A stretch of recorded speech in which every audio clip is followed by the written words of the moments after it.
Hello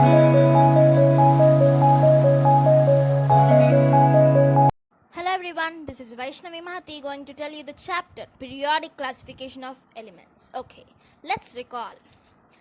We have previously learned that matter around us is present in the form of elements, compounds, and mixtures.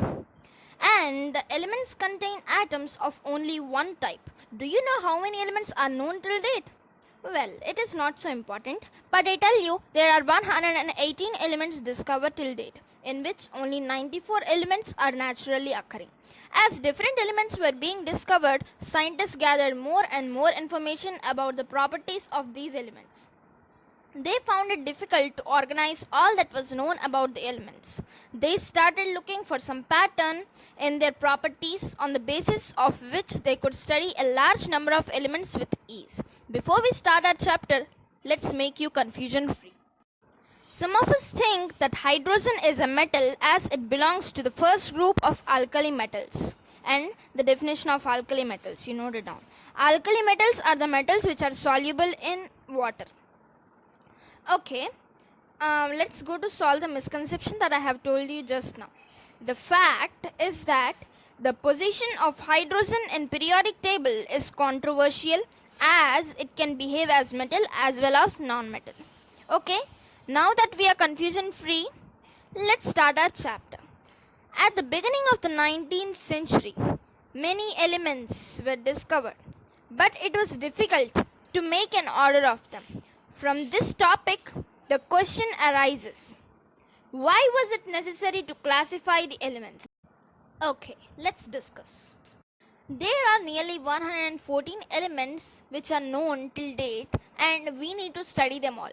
But it is impossible to remember all the physical and chemical properties of each and every element. So, we need to classify them on the basis of some similar characteristics so that if we study one element, we would be able to understand the properties of others too.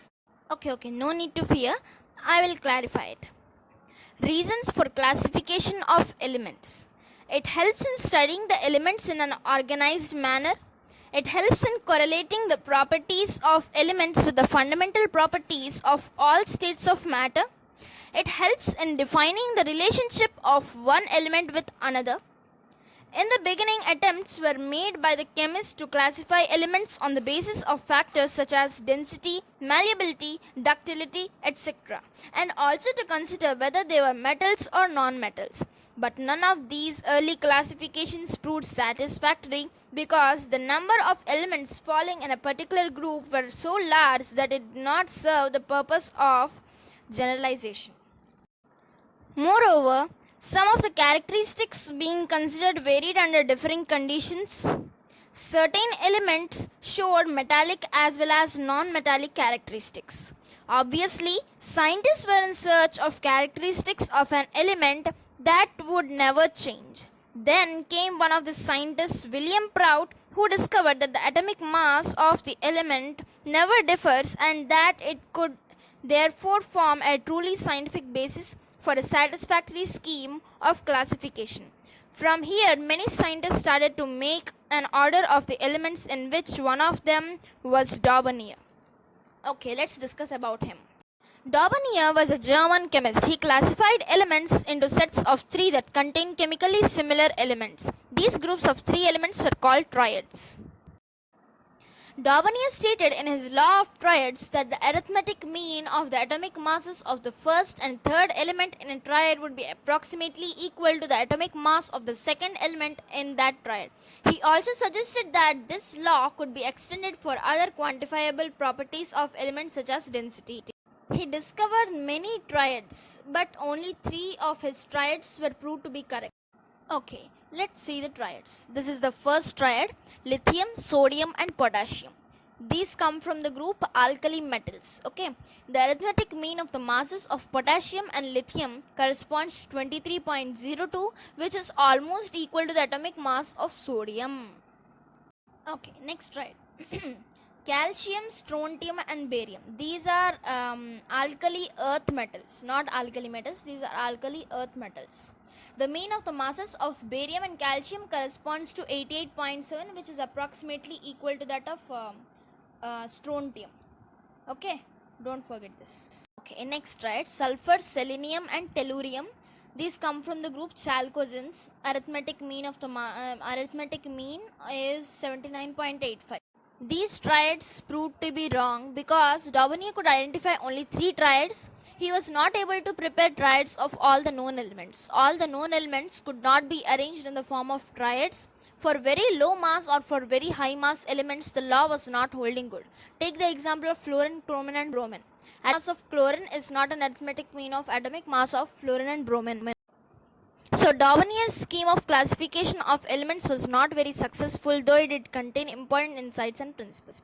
After this discovery, John Newlands, who was a scientist and also a lover of music, arranged elements in ascending order of atomic mass and found that every eighth element had properties similar to the properties of the first element, just as the eighth note of a musical octave is the same as its first note. And this is called Newland's law of octaves. According to Newland's law of octaves, when elements are arranged in the increasing order of their atomic masses, the properties of every eighth element starting from any element are a repetition of the properties of the starting element. Okay, these are some of the examples given below. You can study them, and the whole paragraph you can write it as notes. No problem. But you have to remember one thing, they are very important. Okay, see this. Newland's table of octaves is something like this. He arranged all the elements in the increasing order of their atomic masses. You can pause this video to see them. Okay, you better note down these. They are very important. Merits. This system worked quite well for the lighter elements. For example, lithium, sodium and potassium. It relates the properties of the elements to their atomic masses. For the first time, it was shown that there is a distinct periodicity in the properties of elements. After this, Newland was honored with a Davy Medal in 1887. But several elements were fit into the same slots in Newland's periodic classification. For example, cobalt and nickel were placed in the same slot.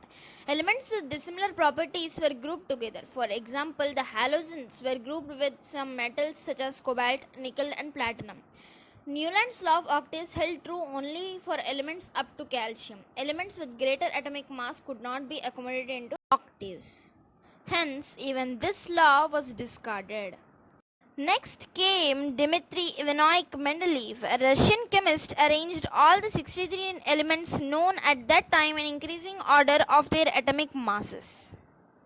Mendeleev's discovery was published in a German journal in 1872. As you can see in this table, elements with similar properties were put after one another in the same vertical column with blank spaces where the expected periodicity of the properties was disrupted. That is, where the properties of the element did not tally with the properties of the element placed above it. He observed that the elements with similar properties occurred at regular intervals. This is called as the periodicity of the elements. Okay, next. Main features of Mendeleev's periodic table. The horizontal rows in the periodic table are called periods. There are 7 periods. These are numbered from 1 to 7. Properties of elements in a particular period show regular graduation from left to right. Vertical columns in the periodic table are called groups. There are 8 groups numbered from 1 to 8. Groups 1 to 8 are further divided into A and B subgroups. Okay. What is the Mendeleev's periodic law? After all his observations, Mendeleev propounded a law that is called the Mendeleev's periodic law. It states that the properties of the elements are the periodic function of their atomic masses. Means physical and chemical properties of the elements are the periodic functions of their atomic masses. You have to remember this. Okay, now let's discuss about the merits. Mendeleev was the first who successfully classified all the known elements. Okay, I will explain. It means that he generalized the study of the elements of the then known elements to a study of mere 8 groups. Okay, I will not read all these, I will just explain you. He predicted the properties of the then known elements on the basis of the properties of the elements lying adjacent to the vacant slots. He actually predicted the properties of some undiscovered elements in 1871. For example, eka-aluminium means one slot below the aluminium element. Eka-boron similarly. These are some of the other elements: eka-aluminium, gallium, eka-silicon and germanium. You can observe their atomic masses, density, melting point, valency, formula of oxide, etc. These are not important but just for reference. Okay, now let's discuss about the demerits. First, hydrogen. Hydrogen's position was not fixed. It resembles the alkalis as well as halogens. And the position of isotopes. According to Mendeley's periodic law, isotopes of an element must be given separate places in the periodic table since they have very different atomic masses, but they were not assigned separate places. Another mistake was anomalous pairs. Some of the elements did not follow Mendeley's periodic principles.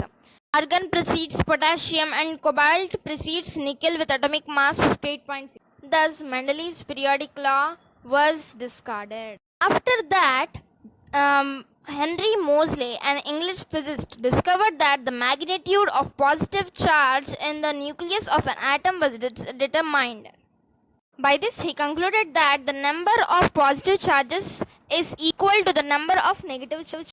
Then, he discovered the modern periodic table.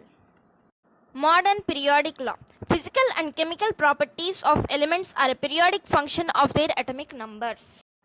Now see this table.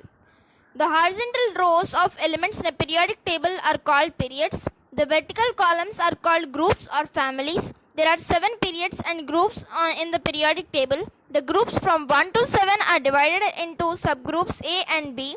8 groups consist of 3 vertical columns. All the noble gases are kept in 0 group. According to the recent recommendation of IUPAC, the groups are numbered from 1 to 18 instead of subdivision of groups into A and B subgroups.